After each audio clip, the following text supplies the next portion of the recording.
Hello மக்களே, welcome to mini tour vlogs.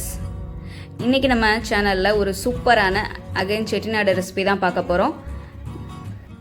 செம்ம டேஸ்டியான கார குழி பணியாரம் அண்ட் இனிப்பு குழி பணியாரம் எப்படி செய்கிறதுன்னு பார்க்கலாம்.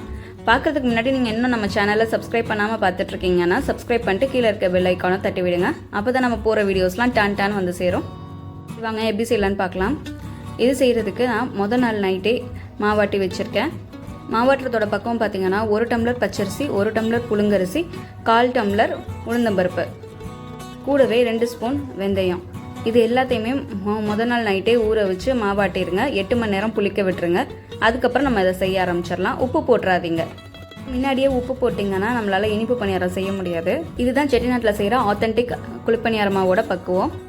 இப்போ வாங்க கார குழி பணியாரத்துக்கு என்னென்ன வெஜிடபிள்ஸ் நறுக்கி வச்சுக்கலான்னு பார்த்துக்கலாம். இப்போ வெங்காயம், பச்சை மிளகாயை பொடி பொடியாக நறுக்கி வச்சுக்கலாம். கேரட்டை துருவி வச்சுருக்கேன், இது சின்ன பிள்ளைங்களுக்கு பிடிக்கும் அப்படிங்கிறதுக்காக.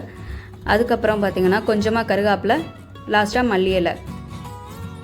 இப்போ ஒரு கடாயில் எண்ணெய் ஊற்றி கடுகு போட்டு அதில் வெங்காயம், பச்சை மிளகாய், கருவேப்பிலை இதெல்லாம் போட்டு நல்லா வதக்கிக்கோங்க. வெங்காயம் 50% அளவு வெந்ததும் நம்ம இறக்கிக்கலாம். இது இப்போ பார்த்திங்கன்னா நம்ம அடுத்த நாள் காலைல புளிக்க வச்ச மாவு.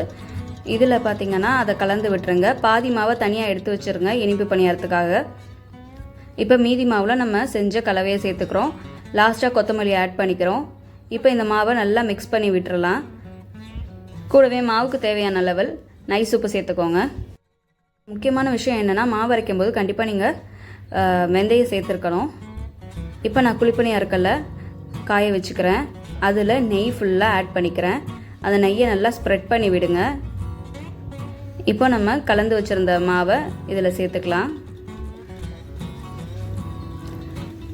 மேலே கலர்ஃபுல்காக கேரட்டை நம்ம சேர்த்துக்கிறோம்.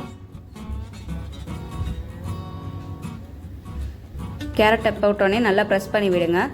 அதுக்கப்புறம் ஒரு 2 நிமிஷம் வேக விட்டு, மீடியம் ஃப்ளேமில் 2 நிமிஷம் வேக விட்டு திருப்பி விட்டுக்கோங்க.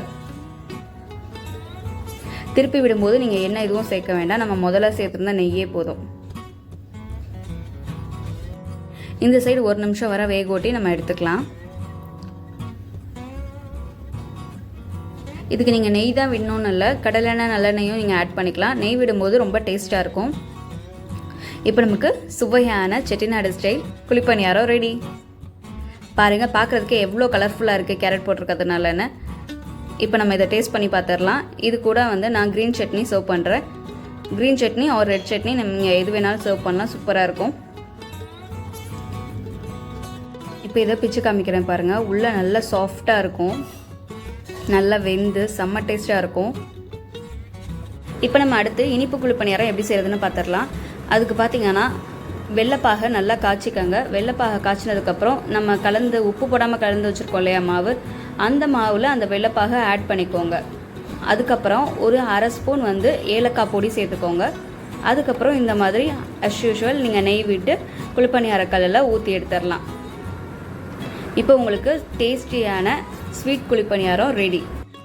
இதுக்கு வெள்ளைப்பாகு இவ்வளோ தான் காய்ச்சணுங்கிறது இல்லை. உங்களுக்கு ஸ்வீட் எவ்வளோ பிடிக்குமோ அந்த லெவலுக்கு நீங்கள் வெள்ளைப்பாகு காய்ச்சிக்கலாம்.